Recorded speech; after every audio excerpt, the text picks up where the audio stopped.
tout le monde et re-bienvenue sur ma chaîne Tabook pour la partie 2 de mon méga book haul, les booktubeuses me font dépenser.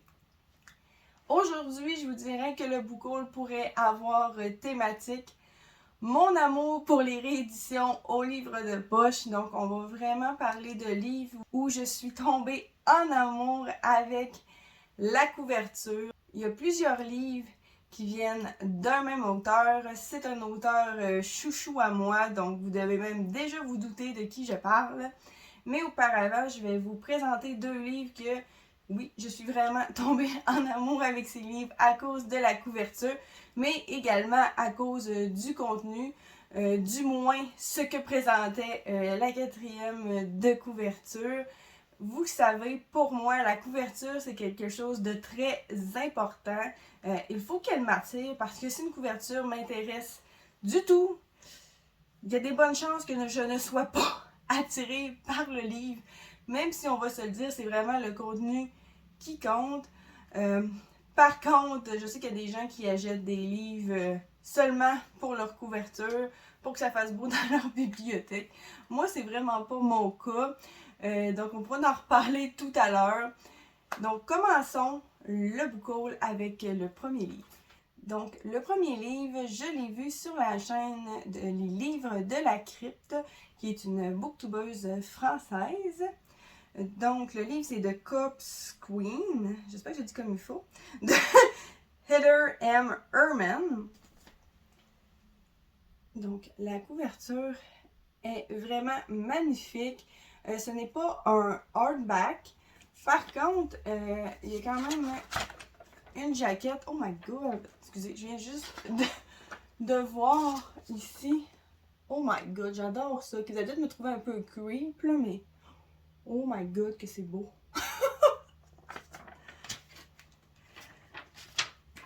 Donc, pour vous expliquer ce qui m'a vraiment attiré sur ce livre, je vais vous lire la quatrième de couverture. C'est vraiment grâce à ça que ce livre m'a happé. Donc, alors que sa meilleure amie Kitty vient de mourir dans des circonstances mystérieuses, Molly Green, orpheline de 17 ans, découvre l'existence d'une tante dont elle ne savait rien. Richissime, Ava est disposée à prendre la jeune fille sous son aile, à condition qu'elle soit prête à en payer le prix. Car Ava a bâti sa fortune en vendant des dépouilles à des étudiants en médecine. Et elle veut que Molly l'aide à se procurer les corps. Or, à Philadelphie, dans les années 1850, une jeune fille non mariée n'a que peu de perspectives. De plus, Molly est bien décidée à remonter la trace de l'étudiante qu'elle pense être l'assassin de Kitty. Elle accepte donc et découvre son nouveau métier. Et surtout, les leçons d'anatomie du docteur Lavallée qui vont la fasciner. Mais à cette époque, aucune femme n'est censée étudier pour devenir chirurgienne. Alors qu'un meurtrier sévit en ville et que la mort de Kitty reste impunie, la poursuite du savoir devient pour Molly une danse mortelle. Si la fille de Poe avait écrit une histoire, ce serait celle-ci. Je me souviens maintenant que je vous le lis, que j'avais vu cette dernière phrase, si la fille de Poe avait écrit une histoire, ce serait celle-ci. Et là, je me suis dit, oh, d'accord. Donc, ça m'a intéressé encore plus. Mais c'est sûr que quand on fait des références, soit à des auteurs aussi populaires ou à des livres qui ont obtenu un succès, oui, ça peut être attirant, mais ça peut être un couteau à double tranchant parce qu'on se demande est-ce que justement ils ont juste mis ça pour que justement le livre fait le hype ou c'est vraiment à la hauteur où il y a vraiment des ressemblances avec les écrits de l'auteur ou du livre mentionné. Et également sur la couverture, il disait délicieusement macabre. Kerry Maniscalco, autrice de Autopsie. Donc, qu'est-ce qui m'a vraiment attirée dans ce livre? C'est que j'imagine que ta tante que tu n'as jamais connue te prend sous sa garde et elle te dit « Parfait, tu vas rester avec moi. » Par contre, tu vas devoir en payer le prix en me trouvant des corps. Et ces corps-là, je vais les vendre à des gens en médecine. Donc, est-ce qu'elle devra effectuer des meurtres pour se procurer ces corps-là? Comment elle va se les procurer? Est-ce qu'elle va trouver le meurtrier de Kitty? Donc, c'est vraiment tout ça qui m'a intéressée dans ce livre. En plus de, on se rappelle, de la magnifique couverture.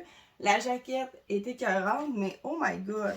On va juste le regarder ensemble encore une fois, à quel point que c'est beau. Attends un instant. Donc, wow!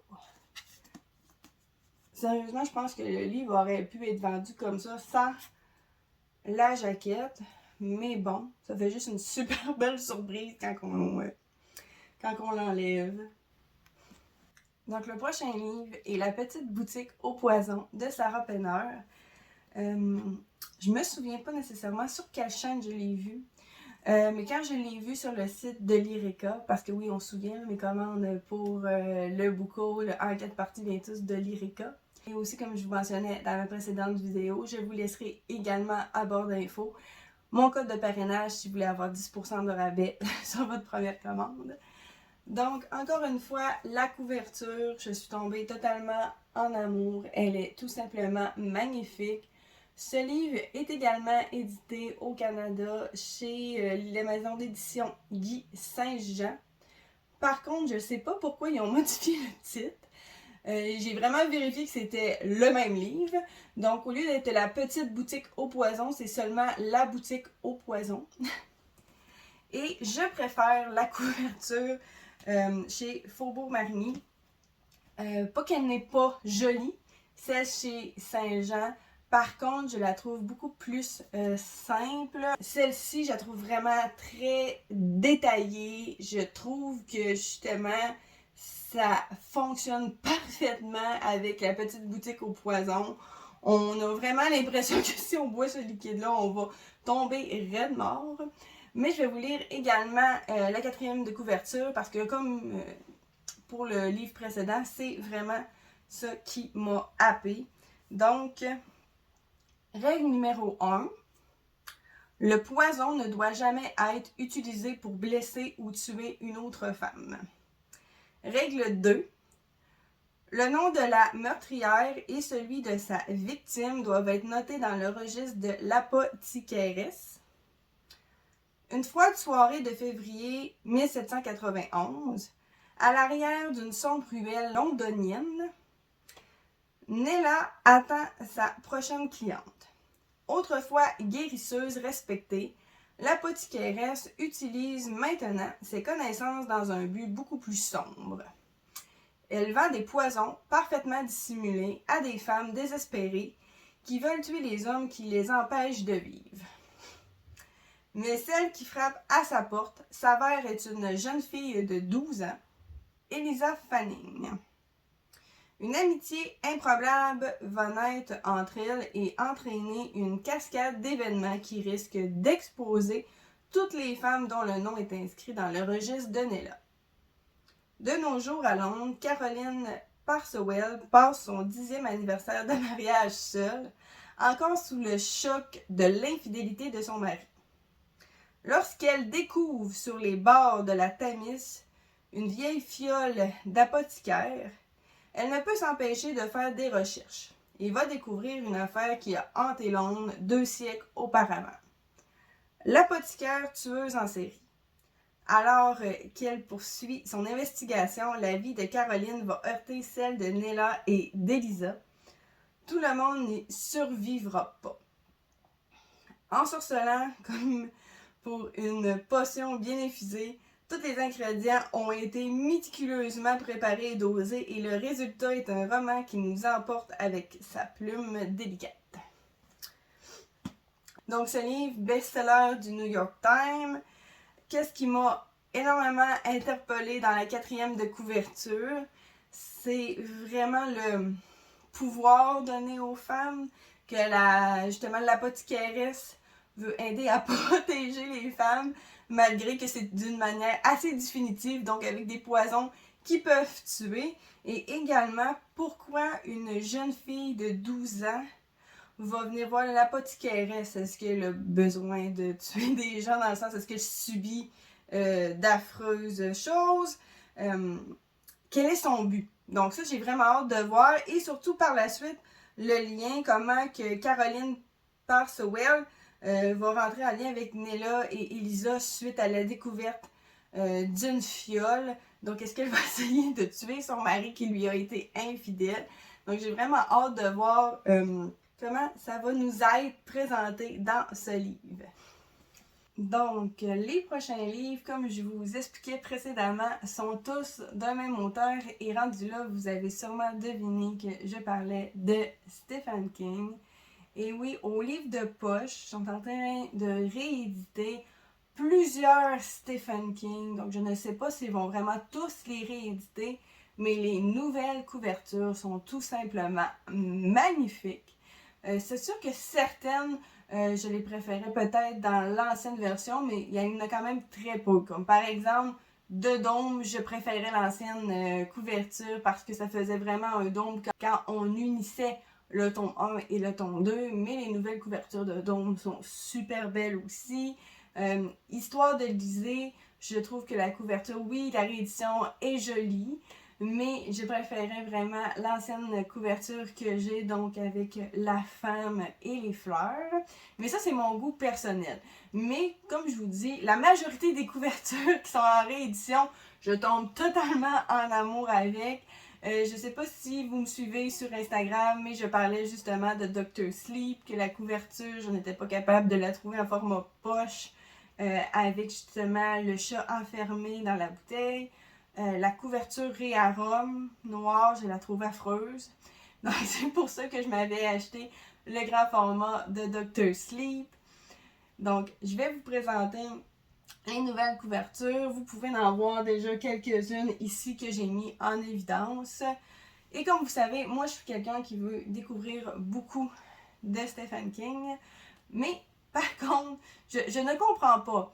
Mais ça, c'est personnel. Les gens qui achètent des livres seulement pour les exposer quand ils n'ont pas l'intention de les lire parce que ce n'est pas dans leur genre de prédilection. J'ai vu des gens qui achetaient la collection, exemple, complète en VO qui fait un arc-en-ciel de Stephen King, quand pour eux, d'habitude, ils lisent de la romance ou des chick lit et qu'habituellement, ils ne lisent du tout de l'horreur, mais qu'ils disent clairement que c'est pour faire beau dans leur collection. C'est comme si moi aujourd'hui, parce que je vais vous le dire, peut-être que ça va faire une opinion un peu impopulaire, mais moi, le hype présentement autour de Bridgerton, cette série-là m'intéresse zéro. Et quand ma soeur a commencé à écouter la saison 1 lors de sa sortie, j'ai écouté des brides avec elle et j'étais comme non, je suis juste pas capable. Donc pourquoi j'achèterais, exemple, la série des Bridgerton pour vous l'exposer puis que ça fasse beau dans mes bibliothèques? Je ne crois pas que vous m'écoutez pour mon background. Je peux me tromper, mais moi, quand j'écoute des booktubers, oui, c'est toujours plaisant de voir un beau background, mais je ne les écoute pas du tout pour leur background. Je les écoute pour leur personnalité, pour leur belle énergie, pour les livres qu'elles présentent, que ça soit en review ou en book haul. Mais j'avais trouvé ça quand même particulier parce que, ne pas des livres, ça coûte quand même cher. Surtout quand c'est des livres qui sont rendus rares, là, ils ont un certain prix parce qu'ils sont durs à trouver. Donc, pour ça, je ne comprends pas. Je peux comprendre l'amour des couvertures, mais je ne peux pas comprendre d'acheter des livres pour leur couverture juste pour les exposer. Je me dis que peut-être que ça fait le buzz pour certaines chaînes, puis moi, je n'aurai pas ce buzz-là et c'est bien correct. Donc, trêve de bavardage. Et je vais vous montrer les livres de Stephen King que je me suis acquéris dans leur nouvelle couverture. Tout d'abord, ce livre-là, c'est un des livres qu'avait préféré mon ami Gary et le suivant aussi. C'est dans ses meilleurs de Stephen King. Et je n'avais jamais vu cette couverture avant d'aller sur le site de Lyrica. Quand je l'ai vue, je me suis fait « Ok, c'est sûr, je la jette ». Donc, c'est la nouvelle couverture de Dreamcatcher. Elle est tout simplement magnifique. Vous allez me l'entendre dire souvent dans cette vidéo-là, je m'en excuse.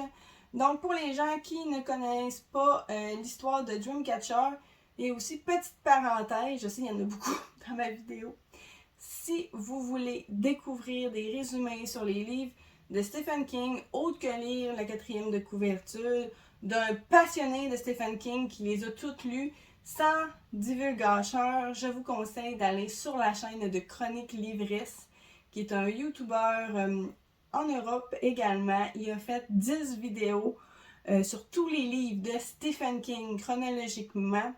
Je vais vous mettre le lien de sa chaîne en barre d'infos et je vous conseille énormément ses vidéos. Donc, Dreamcatcher, c'est 4 amis se retrouvent annuellement pour une partie de chasse dans une forêt du Maine. C'était autrefois leur terrain d'aventure en compagnie de Dodit, l'enfant trisomique qui avait adopté comme un petit frère. Et le théâtre aussi d'événements qui se sont efforcés d'oublier. Mais les mystères ressurgissent sous la forme de présences étranges et menaçantes que l'armée a entrepris de surveiller de près, au point de vouloir éliminer tous ceux qui ont pu être au contact de la chose. Un chef-d'œuvre adapté à l'écran dans lequel Stephen King démontre qu'il est toujours le maître absolu de l'épouvante. Donc, j'ai vraiment hâte de découvrir ce livre-là. Je n'ai pas vu l'adaptation en film de Dreamcatcher. Et c'est quand même une bonne bricasse, donc je dirais qu'elle est aussi grosse que le premier volet de ça que je suis en train de lire. J'aime beaucoup ma lecture, malheureusement un peu coincée dans le temps avec mon école à temps plein du lundi au vendredi. Donc, une fois que j'aurai lu ça, je viendrai vous en parler en vidéo. Le second livre que j'ai acheté, que comme je vous disais, c'était l'un des préférés de mon ami Gary, c'est les Tommyknockers. Et regardez cette couverture! Moi, ça me fait capoter avec justement l'effet brillant de certains éléments sur les couvertures. Un super beau vert. Donc, oui, encore une fois, je suis tombée en amour avec cette nouvelle couverture. Et si vous ne connaissez pas l'histoire des Tommyknockers, celui-là aussi a été adapté en film, si je ne me trompe. Et je ne l'ai pas vu non plus. Et je n'ai pas intention de regarder les films que je n'ai pas écoutés encore ou les séries qui ont été adaptées des films de Stephen King avant de lire les livres. Même si j'ai déjà vu Dr. Sleep, même si j'ai déjà vu The Shining, même si j'ai déjà écouté les prochains films de Stephen King, je vais lire les livres avant d'écouter les films. Et même les anciens qui sont sortis parce que là j'ai vu qu'en 2022... je ne sais pas si c'était seulement le tournage qui commençait, mais je sais qu'ils veulent refaire une adaptation de Salem en film, ce qui va être super intéressant. Donc, si on revient au Tommyknockers, pour les gens qui ne connaissent rien de ce livre, donc, tard la nuit, derrière et celle d'avant, toc toc à la porte. Les Tommyknockers. Les Tommyknockers, les esprits frappeurs, je voudrais sortir, mais je n'ose pas parce que j'ai trop peur du Tommyknocker.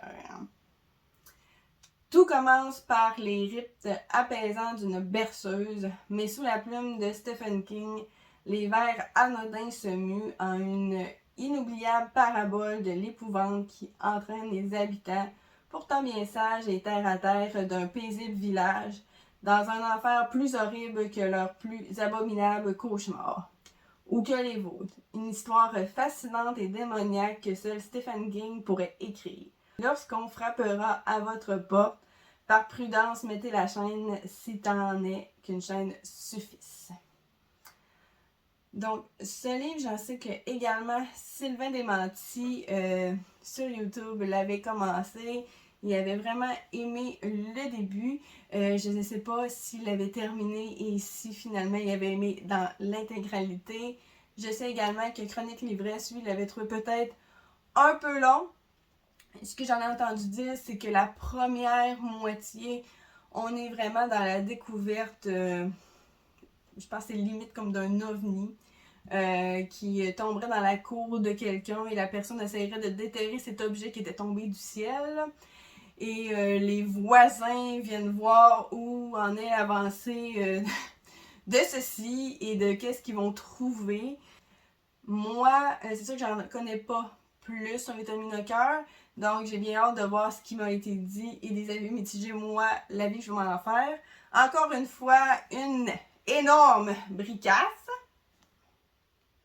Oui. Donc, je vous en reviendrai quand je l'aurai lu. Les prochains sont vraiment des plus petits pavés. Une chance.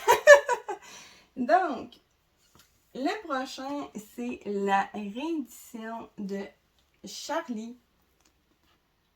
Donc, encore une fois, une couverture magnifique.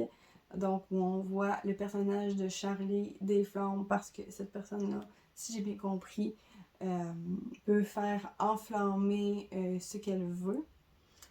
Je ne sais pas s'il y a eu d'adaptation pour Charlie par contre, mais pour les gens qui ne connaissent pas du tout l'histoire de Charlie, eh bien c'est un homme et une femme font l'objet d'une expérience scientifique ultra secrète du gouvernement américain sur les pouvoirs psychiques. Tout a été prévu, sauf que cet homme et cette femme auraient un an plus tard une fille. Charlie, elle a 8 ans, elle peut anéantir le monde. Il lui suffit de le vouloir. Un des personnages les plus envoûtants de Stephen King, le génie de l'épouvante. Angoissant au possible, Charlie est peut-être le meilleur de Stephen King parce qu'il est aussi un roman tendre et un hommage merveilleux à l'enfance de lire. Donc, pourquoi Charlie m'interpellait tant que ça? C'est justement tout l'aspect caché du gouvernement qui a fait des tests sur ses parents. Ces gens-là, si j'ai bien compris, ne devaient pas avoir d'enfants. Finalement, il va naître Charlie. Et c'est sûrement à cause de justement des expériences qu'ils ont faites sur ses parents que Charlie a ces pouvoirs-là. Apparemment, la première partie, encore une fois, on est plus avec ses parents. Dans la deuxième partie, là, c'est plus le père, j'ai bien compris, qui va essayer de sauver sa fille, de mettre sa fille en sécurité de ces gens du gouvernement. Là, je trouve qu'on vient avec une thématique qui revient beaucoup. Une première partie du livre sur une thématique et la deuxième sur un autre aspect de l'histoire. Est-ce que c'est quelque chose de courant dans les livres de Stephen King? Plus que je pense, on dirait bien. Donc, on verra bien avec Charlie, comme je disais, qui est un beaucoup plus petit livre. Comment je vais apprécier ce livre. Le prochain livre que j'ai beaucoup entendu parler est Marche ou crève. Encore une fois, la nouvelle couverture est tout simplement magnifique. Donc, en plus avec les Converse. Moi, si vous ne le savez pas, je suis une fan finie des Converse. C'est vraiment mes souliers préférés. Et pour les gens qui ne connaissent pas Marche ou crève, si je vous en fais un petit résumé avant de vous lire la 4e de couverture, je vous dirais que c'est un peu encore une fois comme Squid Game. Donc des gens vont participer à la longue marche. Oui, je sais qu'ils vont être en équipe, mais que également il y a seulement une personne qui va finir vivant à la fin du Marche ou crève. Les gens ne peuvent pas s'arrêter. Donc, si tu as des besoins à faire, si tu as soif, peu importe ce que tu veux faire, tu es très fatigué, tu ne peux pas t'arrêter pour dormir, tu ne peux pas t'arrêter pour utiliser la salle de bain, tu ne peux pas t'arrêter pour manger. Donc, les gens doivent continuer de marcher et de continuer cette longue marche pour être l'unique gagnant ou gagnante. Et la 4e de couverture nous dit « Garantie, un adolescent natif du Maine va concourir pour la longue marche. Une compétition qui compte 100 participants. cet événement est très attendu et sera retransmis à la télévision, suivi par des milliers de personnes. Mais ce n'est pas une marche comme les autres, plutôt un jeu sans foi ni loi.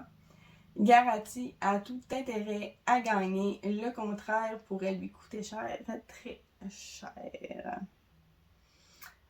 Donc, on voit que c'est une thématique, je pense aussi que Stephen King aime. Les jeux, comme exemple dans Marche ou Crève, comme dans Running Man. Donc, j'ai vraiment hâte de découvrir ce livre-là aussi. J'en ai entendu des très, très bonnes critiques. Même, je pourrais pas dire si c'est Cindy Landes ou MH Electrice qui l'avaient lu, mais je sais que elles avaient adoré ce petit King. Excusez-moi, là, vous voyez que là, le soleil commence à se déplacer. On est quand même tôt le matin. Donc, le soleil bouge un peu plus. Ça vous permet également de voir mieux mes éditions ici de Stephen King dans la nouvelle édition. Également ma pop de Stephen King un peu mieux. Donc, le prochain livre que je vous présente est Dolores Claiborne, que je vous ai parlé tout à l'heure. Encore une fois, sérieusement, un énorme bravo aux éditions du livre de poche. Je sais que également la youtubeuse Read Trip adore les nouvelles couvertures. Elle en parle également énormément sur sa chaîne. Donc, Dolores Claiborne fait partie d'une série, je dirais, non officielle des femmes battues de Stephen King. Parce que oui, il y a 3 livres plus spécifiquement qui n'avaient pas de lien entre eux, où Stephen King parle de la violence faite aux femmes. Donc, on a Dolores Claiborne, il y a également Jessie et Rose Mather, où les couvertures ont été refaites aussi. Peut-être qu'un jour, je me les achèterai également. Donc, il y a quand même une trilogie, si on veut, qui n'est pas une suite, qui n'a pas de lien, mais qui est quand même appelée la série des 3 romans sur les femmes battues de Stephen King. Donc, Dolores Claiborne en fait partie. Pour les gens qui ne connaissent pas, encore une fois, qu'est-ce que l'histoire, en résumé, là, de Dolores Claiborne, c'est « Je suis qu'une vieille femme avec un mauvais caractère et une langue encore pire, mais c'est ce qui arrive le plus souvent quand on a eu une vie mauvaise. » Juste ce bout-là m'a fait énormément penser au livre Bouche cousue de Mary-Lou Addison. C'est un énorme coup de cœur pour moi en 2022. Donc, si vous ne l'avez pas lu, dépêchez-vous, allez le lire. C'est vraiment un livre qui m'a énormément surpris. Vous lisez la 4e de couverture, vous vous dites « Ok, je m'attendais zéro à ça. » Donc, petite parenthèse fermée. Mais ce passage-là m'a vraiment fait penser au personnage principal dans Bouche cousue. Bon. Tout le monde à Little Tall connaît Dolores Claiborne, mais on ne sait toujours pas si l'accident qui a provoqué la mort de son mari il y a 30 ans en était réellement un. Aujourd'hui, elle est de nouveau soupçonnée. On vient de découvrir le cadavre de la riche et sénile Vera Donovan, dont elle était la gouvernante depuis des décennies. Dolores n'a désormais plus le choix. Elle doit passer aux aveux. Pourtant, ce qu'elle raconte est très différent de ce qu'on aurait pu imaginer. Beaucoup plus noir, beaucoup plus terrible, une héroïne poignante, l'une des plus bouleversantes de Stephen King, qui a été incarnée au cinéma par Kathy Bates dans un film de Taylor Hackford. Bon, vous voyez, je ne savais pas que ça avait été fait au cinéma. C'est sûr qu'il y a certains films, je trouve, de Stephen King qui datent, qui devraient être refaits un peu comme ils font présentement avec Salem. Je ne connais pas votre avis là-dessus, mais juste pour les bouts que j'ai vus de l'ancien ça avec le ça d'aujourd'hui, je suis comme ok, oui, refaites-les. Refaites les films de Stephen King, let's go, on en veut plus. Et le dernier livre, oui, que j'ai à vous présenter aujourd'hui, et les suivants seront dans la partie 3 et 4, encore une fois de Stephen King, et La tempête du siècle. La tempête du siècle, je l'avais vu pour la première fois chez Lire et Relire en boutique de livres usagés. Le résumé m'avait énormément interpellée. Par contre, quand j'ai vu que c'était un screenplay d'un livre, donc c'était vraiment le scénario d'un film qui a été fait sur justement la tempête du siècle. C'est vraiment pas un livre qui a été écrit pour que ce soit un roman.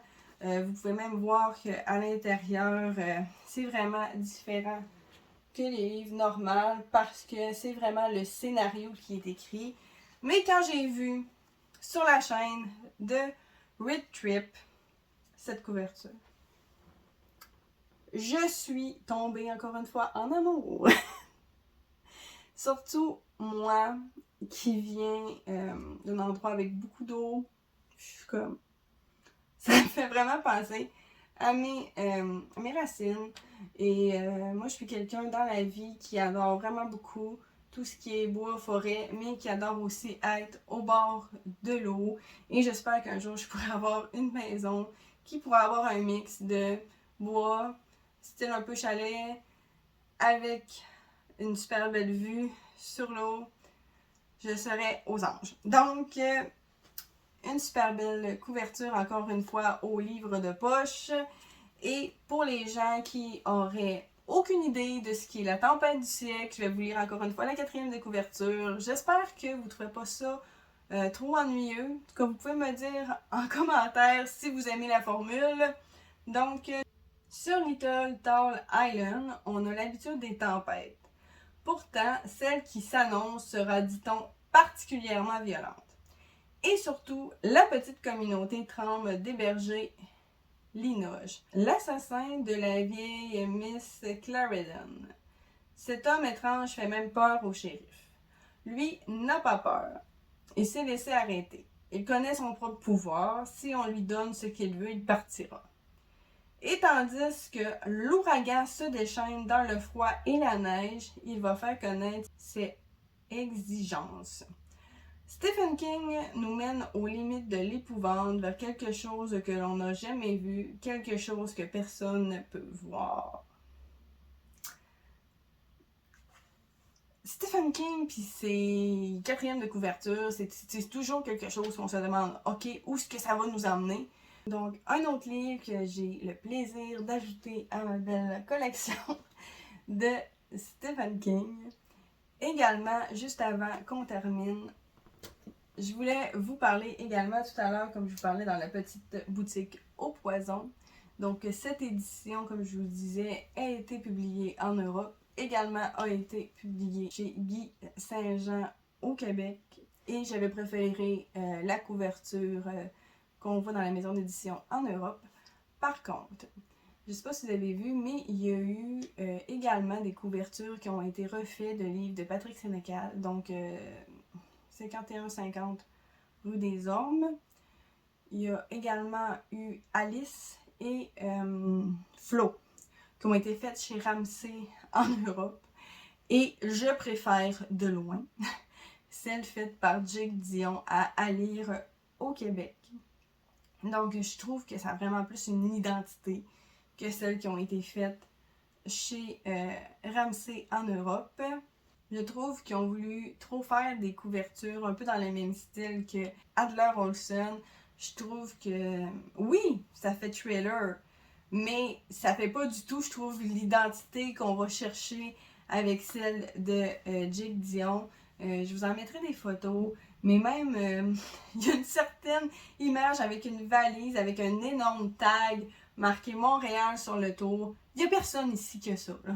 Donc, je me dis que la personne qui a fait les couvertures ne s'est vraiment pas informée qu'est-ce qui se passe, je crois, au Québec, parce que l'ambiance qu'il a voulu donner, je trouve qu'elle ne colle pas du tout avec notre identité ici, et que justement, ça paraît énormément avec justement le style de valise que Alice a avec son gros tag Montréal. C'est comme, non, ça, je trouve même que ça n'a pas vraiment de lien avec l'histoire. Donc, si vous voulez, vous me direz ce que vous en pensez, mais moi, je préfère énormément celle du Québec. Donc, sur ce, j'espère que vous avez aimé cette deuxième partie de Book Haul. N'hésitez pas, comme je vous disais, si vous voulez commander chez Lyrica et avoir un 10% de rabais, d'utiliser mon code que vous allez voir en barre d'infos. Et sur ce, n'hésitez pas également de me suivre, de me laisser en commentaire si des livres vous interpellent plus que d'autres ou si des couvertures vous interpellent plus que d'autres. Et sur ce, nous, on se revoit vendredi prochain. Bonne fin de semaine. Bye bye!